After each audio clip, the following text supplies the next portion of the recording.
Social మీడియాలో likes కోసం, views కోసం ఫాల్స్ న్యూస్ని స్ప్రెడ్ చేయకండి. ఇవన్నీ కాదని వ్యూస్ కోసం ఇంకొకరిని న్యూస్ చేయకండి.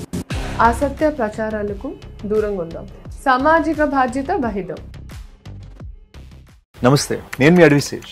ఏమవుతుందిలే అని ఒక అమ్మాయి పోస్ట్ కింద మనం బ్యాడ్ కామెంట్స్ పెడితే వాటిని చదివి వాళ్ళు చాలా డిస్టర్బ్ అవుతారు.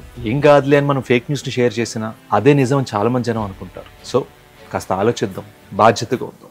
ఫేక్ న్యూస్ షేర్ చేయొద్దు, బ్యాడ్ కామెంట్స్ పెట్టద్దు. పోస్ట్ నో ఈవిల్, చెడుని పోస్ట్ చేయొద్దు. నమస్తే అండి, నేను మీ నిఖిల్ని. మీ అందరికీ ఒక విషయం చెప్పాలి. మనం ఏదైనా వస్తువు కొనేటప్పుడు దాని ఎక్స్పైరీ డేట్ని చెక్ చేసుకుని మరీ కొంటాం. కానీ అయితే సోషల్ మీడియాలో న్యూస్ షేర్ చేసేటప్పుడు అది నిజమా కాదా అని ఎందుకు చెక్ చేసుకో?